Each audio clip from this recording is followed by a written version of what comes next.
Hello friends, welcome to finance Sarathi भाई Govind Agarwal. 1 crore versus अपनी salary. Friends, बहुत सारे मिडिल क्लास फैमिली का ये सपना होता है कि वो अपने जिंदगी में 1 करोड़ रुपया एटलीस्ट कमा सके या वेल्थ क्रिएट कर सके। आज की वीडियो में हम लोग डिस्कस करेंगे आपका सैलरी 20,000, 30,000, 50,000 के साथ आप कैसे 1 करोड़ का सपना अपना पूरा कर सकते with realistic numbers and realistic data. And ऐसे क्या 5 वार्निंग है जो आपको जिससे आपको बचना चाहिए, आपके जिसकी वजह से आपका सपना टूट भी सकता है। फ्रेंड्स, आज से 2 साल पहले मैंने एसआईपी शुरू की।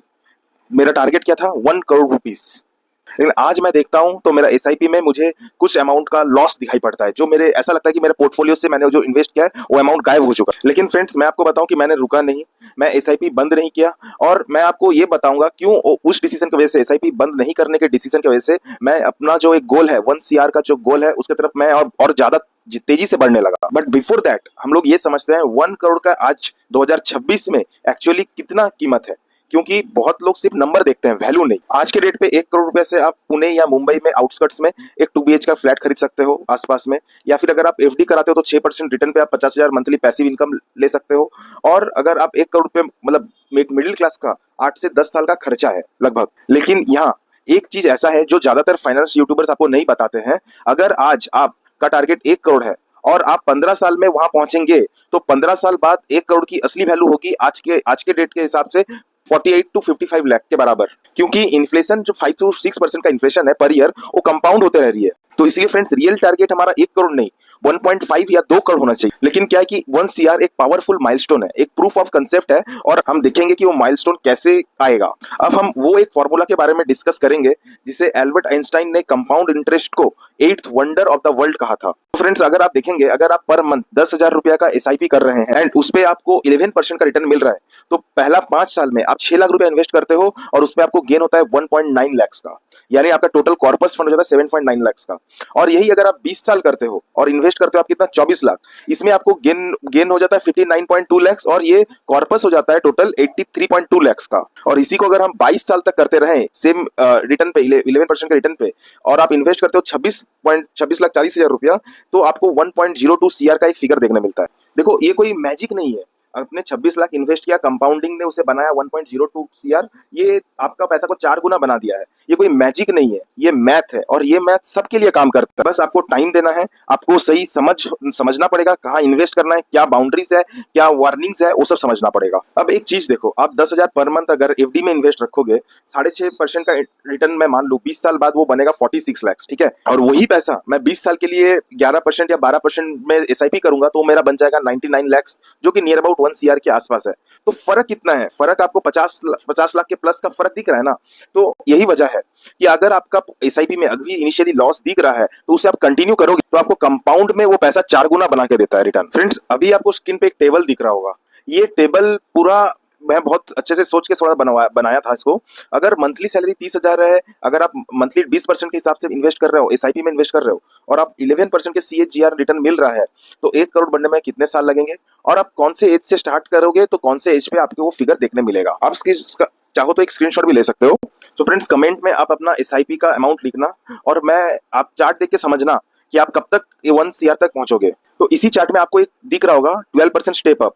ये स्टेप अप को लेके हम लोग एक डिस्कशन अभी आपको एक करेंगे कुछ देर में ही। स्टेप अप का क्या बेनिफिट और स्टेप अप मैं क्या समझाना चाह रहा हूँ। Before we discuss about the step up, मैं आपके सामने कुछ रियल स्टोरीज रखना चाहूंगा। एक बंदा है अमित नाम का, 25 साल का बंदा है, हैदराबाद में आईटी में जॉब करता है, सैलरी है 60,000 का। उसने 25 की उम्र पे 5,000 का पर महीना का 5,000 की एसआईपी शुरू की, और उसने 5,000 की जब एसआईपी शुरू की तो उसने दोस्त ने कहा ये बहुत छोटा अमाउंट है, कुछ नहीं होगा, लेकिन उसने कंटिन्यू रखा, ठीक है। तो एट द रेट उसे 11% का CAGR 25 साल में उस अमाउंट को उसने 72 लाख रुपया बनते देखा है। और 5 साल बाद वो जब 8% करके उस पर अपग्रेड किया है, जिसे हम स्टेप अप करना चाह रहे हैं, समझ रहे हो, तो 1 करोड़ वो इजिली क्रॉस कर रहा है। अब क्या है, उसने 25 साल की उम्र में इन्वेस्टमेंट शुरू किया, एसआईपी शुरू की, तो उसके पास इनफ टाइम है, जो कि सबसे बड़ी चीज है इस पे। Now come to second real story. Priya नाम की एक लड़की है, 35 साल की है, वो चेन्नई में जॉब करती है, 75,000 पर मंथ उसके अकाउंट में आता है। वो 35 साल की है, तो अमित से तो 10 साल बाद उसने स्टार्ट किया, लेकिन उसने क्या किया ना, हर महीना 15,000 रुपया करके एसआईपी शुरू की, और हर साल 10% करके एनुअल स्टेप अप के साथ विद इन 18 ईयर्स उसने 53 के उम्र में उसका अमाउंट 1 CR टच होगा। एंड रिटायरमेंट के सोचो 7 साल पहले उसके पास 1 CR का एक फंड होगा, जो कि बहुत जरूरी है। स्टार्ट एसआईपी स्टार्ट करना बहुत जरूरी है इसके लिए। और एक रियल स्टोरी मैं आपको बताता हूँ। विक्रम है जो 42 ईयर्स का है और वो दिल्ली में काम करता है, अपना बिजनेस चलाता है। उसका मंथली इनकम 2 लाख रुपए है। तो उसने बहुत टाइम पहले बर्बाद कर दिया। अब उसने 50,000 का मंथली एसआईपी शुरू किया 12 साल के लिए। तो 54 साल की उम्र में उसके पास 1 करोड़ रुपया इजीली पॉसिबल हो जाएगा। तो हाई इनकम है, उनके लिए टाइमलाइन बहुत ज्यादा फिर मैटर नहीं करता है। क्यों? वो एसआईपी का अमाउंट बहुत ज्यादा बढ़ा के करते हैं। अगर अमाउंट कंपनसेट करे टाइम को तो अच्छा चीज है। तो सिंपल रूल क्या है, अगर 10 साल डिले तो डबल अमाउंट इन्वेस्ट करो, सेम टाइम में आपको गोल अचीव हो जाएगा। और मुझे सबसे now come to step up, जो मेरा सबसे पसंदीदा स्ट्रेटेजी है, स्टेप अप एसआईपी। ये एक्चुअली क्या है, हर साल आप अपना मंथली इन्वेस्टमेंट अमाउंट को 10% से स्टेप अप कर देते हैं।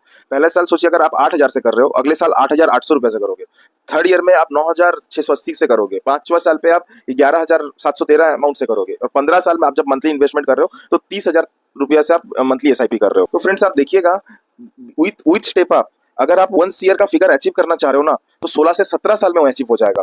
और विदाउट स्टेप अप में वो 23 साल लग रहा है। तो यहाँ पे 6-7 साल का एक फर्क आ जा रहा है, जो बहुत बड़ा फर्क है। आप जिस भी ऐप से इन्वेस्ट करते हो वहां पे आप इसे एक ऑटोमेटिकली इसे इनेबल कर सकते हो या सेट कर सकते हो, वो ऑटोमेटिकली आपका बढ़ता रहता है। नाउ कम टू 5 ऐसी चीजें जो आपका 1 करोड़ का सपना को तोड़ देती है। फर्स्ट है एसआईपी बंद करना मार्केट क्रैश में।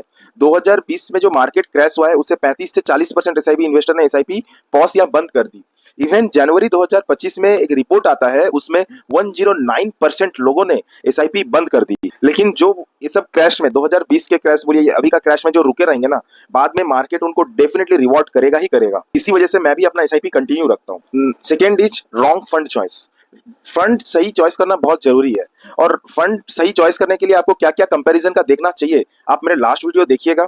अगर आपका फंड सही है कि गलत है, ये कैसे आप समझ सकते हैं, मेरी लास्ट वीडियो में आप देखिएगा। उसमें मैंने बहुत अच्छे से समझाया है क्या क्या आपको कंपैरिजन करना चाहिए, ये भी मैं बहुत अच्छे से समझाया हूँ। अगर आप बिगिनर हैं तो मेरे ख्याल से सबसे अच्छा रहता है निफ्टी 50 इंडेक्स फंड। उस पे ईटीएफ में अपना स्टार्ट कीजिए। Start simple but stay consistent होना बहुत जरूरी है। थर्ड है इमरजेंसी के वक्त एसआईपी से पैसा निकालना। तो इमरजेंसी फंड अलग होना ही चाहिए। 6 महीने का खर्चा लिक्विड फंड आपके पास अलग होना चाहिए, उससे आपका एसआईपी नहीं जाएगा। एसआईपी ऐसा अमाउंट होता है जो आपके इन्वेस्टमेंट में आता है, ठीक है। तो एसआईपी से आप पैसा अगर निकालोगे ना, तो वो फिर आपको आपका जो सपना है उसमें पूरा होने में दिक्कत आएगा ही आएगा। आप ऐसा सोचा कीजिए, अगर आज आप 1 लाख रुपया निकाल रहे हो अपने एसआईपी से, आप 1 लाख नहीं, आप एक्चुअली 3 लाख रुपया निकाल रहे हो।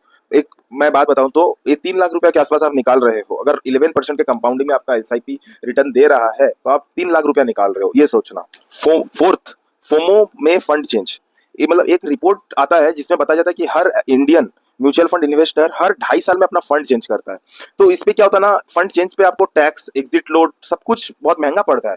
तो फंड को हमेशा रेगुलर बेसिस पे चेंज मत करो, कंसिस्टेंसी रखो। फंड में कुछ प्रॉब्लम है, चेंज करना जरूरी है, लेकिन फंड में कुछ दिक्कत नहीं आ रहा है, फंड ठीक ठाक परफॉर्म कर रहा है या ठीक ठाक से थोड़ा ऊपर भी परफॉर्म कर रहा है, तो आपको उसमें कंटिन्यू रखना चाहिए, क्योंकि लंबे टाइम पे ही आपको रिटर्न अच्छा दिखेगा। फिफ्थ, इन्फ्लेशन का प्लानिंग ना करना।